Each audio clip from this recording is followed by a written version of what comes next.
nang pumunta yung ating Pangulong Bongbong Marcos, inasikaso ni Barry Cuatro kasi presidente yan na nag-implement ng mga projects. Yung mga Duterte po, masyadong puro politika ang nasa ulo. Di ba? Malayo pa yung eleksyon. Hindi maganda yung ganon, mga kababayan. Pahiya yung mga banateros. Buti nga sa inyo. O ngayon, ito mga kababayan, yung programa sa 4PH ng ating Pangulong Bongbong Marcos na ito man talaga po yung pangarap ng ating Pangulo para sa mga mamamayang Filipino, lalo na sa mga mahihirap. Na wala na po na mga mahihirap sa ating bansa ang walang tahanan.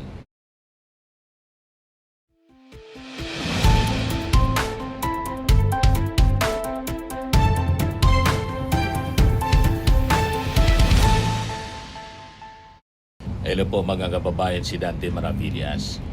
So, i-update ko po kayo mga kababayan sa pabahay program ng ating Pangulong Bongbong Marcos. Lalo na naman yan Mr. Maravillas, Manggalaiti, yung mga DDS. Bala sila, kahit nga po si Yorme Isko Moreno, bilib na bilib sa ating Pangulong Bongbong Marcos. Malamangan niya Mr. Maravillas, si Isko Moreno, hindi na muling interviewin ng SMNI. Baka iban. Kasi gustong gamitin ng mga banateros si Isko Moreno na material for black propaganda nila laban sa ating Pangulong Bongbong Marcos. Ang nangyari po, baliktad. Ito do po rin si Yorme kay President Bongbong Marcos kasi binuhusan po ng mga programa at saka ayuda yung Manila. Di ba? Sunod-sunod yung mga programa na nilunsad ng ating Pangulo sa Manila mismo. Kaya siyempre, tuwang-tuwa si Yorme. Kinalimutan na ni Yorme, mga kababayan, yung politika. So tama lang yun. Kasi yung politika po, dapat sa panahon lang ng eleksyon. After na matapos yung eleksyon, tutok na dapat sa trabaho, sa serbisyo sa ating mga mamamayang Pilipino. At dapat mong irespeto kung sino yung pinili sa pagkapangulo at sa mga lokal na posisyon. Di ba? Ganon ang ating Pangulong Bongbong Marcos. Wala siyang kinukulayan ng mga politiko. Kita ninyo sa Naga City. Tulad ni Yorme, kumandidato si Leni for President. Talo. Ganon din si Yorme, talo. Pero nakikipagtulungan sa ating Pangulong Bongbong Marcos. Yan ang tunay na leader. Si Barry Cuatro, DDS, Governor ng Cebu. Pero nang pumunta yung ating Pangulong Bongbong Marcos, inasikaso ni Barry Cuatro kasi presidente yan na nag-implement ng mga projects. Yung mga Duterte po, masyadong puro politika ang nasa ulo. Di ba? Malayo pa yung eleksyon. Hindi maganda yung ganon, mga kababayan. Pahiya yung mga banateros. Buti nga sa inyo. O ngayon, ito mga kababayan, yung programa sa 4PH ng ating Pangulong Bongbong Marcos na ito man talaga po yung pangarap ng ating Pangulo para sa mga mamamayang Filipino, lalo na sa mga mahihirap. Na wala na po na mga mahihirap sa ating bansa ang walang tahanan. So ito po, mga kababayan. Sa loob ng maraming taon, libo-libong pamilyang Pilipino ang walang maayos na tirahan. Hirap makakuha ng pabahay. Report niya yan mismo ng ating Pangulo. Iisa ang pangarap ng bawat pamilya, ang magkaroon ng sariling tahanan. Ang mga pangarap nyo, ang pangarap din ng Pangulo. Correct. Kaya agad inilunsad ni Pangulong Ferdinand Marcos Jr. ang pambansang pabahay para sa Pilipino program o 4PH. Hindi lang para magtayo ng mga bahay, kundi para ibalik ang pag-asa at dignidad ng bawat pamilyang Pilipino. Noong nakaraang linggo, binalikan ng Pangulo ang ilan sa mga housing projects sa Pampanga para tiyakin na ang bawat pamilya Binisita niya. may tunay na pagkakataong magkaroon ng sariling tirahan at ang bawat tahanan ligtas at Pwede ba? Ang ganda ng mga pabahay po. Makita mo na mas maginhawa at mas maganda ang buhay ng ating mga kababayan. Dagdag pa ni Secretary Jose Ramon Aliling ng Galing, mga Department kondo of po. Human Settlements and Urban Development. Ngayon, lahat po ng modalities. Sa Maynila, may Nandiyan po yung ganun din. horizontal, house and lot. Ang dignidad ng pamilya ay, lalo na ang Pilipinong pamilya ay pag nagkaroon siya ng sarili niyang bahay. Kwento Correct. ng mga residente, dahil sa mababang interes sa pabahay, naging mas abot kaya ito para sa kanila. Ibinaba kasi ng gobyerno sa 1 to 3% ang subsidized interest rate para sa mga kwalipikadong benepisyaryo ng socialized housing project, alinsunod pa rin sa utos ng Pangulo. Yung mga kulang na bahay ay gagawa natin ng paraan upang lahat Yan ang ng leader po. ng pabahay ay gagawin natin. Sa buong bansa, tuloy-tuloy ang trabaho. Isa-isang inaayos sa mga bagay na magpapagaan sa buhay ng mga Pilipino. Kasama Never yan na nagawa ni simple Digo. at sariling tirahan na hindi lang pangarap, kundi tahanang nabubuksan para sa bawat Pilipino. Sa loob ng maraming taon, Yan ang rason mga kababayan kung bakit tumaas yung trust ratings pati yung performance ratings ng ating Pangulong Bongbong Marcos. At si Sara bumulusok na po. Dire-diretso na yan mga kababayan yung pagbulusok. Nag-spaghetting pataas yung ating Pangulo. Si Sara nag-spaghetting pababa.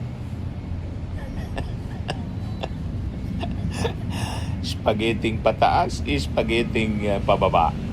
Mangiyak-iyak na naman na niya, Mr. Maravillas, yung mga DDS niya. Yan, Octa Research. Spaghetting pataas yung ating Pangulong Bongbong Marcos. Di ba? So, ibigay ko sa inyo itong yung balita, mga kababayan. Trust ratings ni Pangulong Marcos umakyat sa 54%. Mas marami na ngayon ang Pilipinong nagpapakita ng kumpiyansa kay President Ferdinand Marcos Jr. ayon sa pinakahuling Octa Research tugon ng Masa Survey. You see, batay sa survey, umakyat sa 54% ang trust rating ng ating Pangulong Bongbong mula sa 48%. So, 6%, 6 na bahagdan mga kababayan yung itinalon ng trust ratings ng ating Pangulong Bongbong Marcos.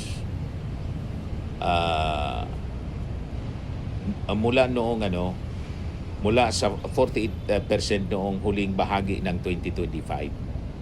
Indikasyon ng pagbuti ng pananaw ng publiko sa kanyang pamumuno. Pinakang malakas ang suporta sa Luzon na may 59%, habang nasa 45% naman sa Mindanao. Ngunit nananatiling lampas sa kalahati ang performance ratings ng ating Pangulo sa lahat ng pangunahing rehiyon sa buong bansa. So ayon mga kababayan sa ulat ng Octa, across major areas, President Marcos Jr.'s performance ratings reached majority levels in all regions. Mga kababayan. Ayan trust ratings pataas siya 54%. Ang performance ratings mga kababayan 55% mula sa 51% noong December 2025. Yung trust ratings ng ating Pangulo from 48% noong December 2025, ngayong March 2026 54 na siya. Kay Sara Duterte, yung trust rating niya mula 53% noong December, tumaas din siya sa 55% ngayong March, pero bagsak yung performance ratings niya mula 54% noong December 2025, 50% na lang, bumagsak ng 4% ngayong March 2026. So itong performance ratings nga po at trust ratings ni Sara Duterte, questionable pa to. Kasi unang-una, mga kababayan, baka yung trust ratings niya ganon kasi Baka mga kababayan, yung mga natanong, mga DDS, mga taga Davao siguro yung sinurvey. Kung hindi taga Davao, baka yung nasurvey po, mga taga impyerno. Yan ka na naman niya, Mr. Marabi.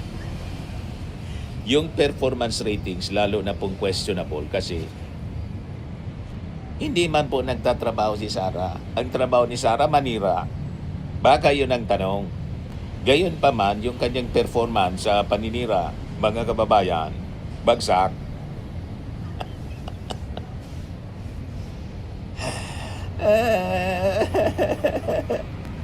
Sigurado niya, Mr. Maravillas, itong pagbagsak ng trust ratings ni Sara at saka performance ratings ni Sara, hindi matatanggap ng mga DDS. Siyempre, pero ito yung sinasabi natin, mga kababayan. Lalo pat si Sara, consistent sa kanyang pag-iwas, mga kababayan, sa issue ng confidential funds. Yung pag-iwas niyang sagutin yung articles of impeachment.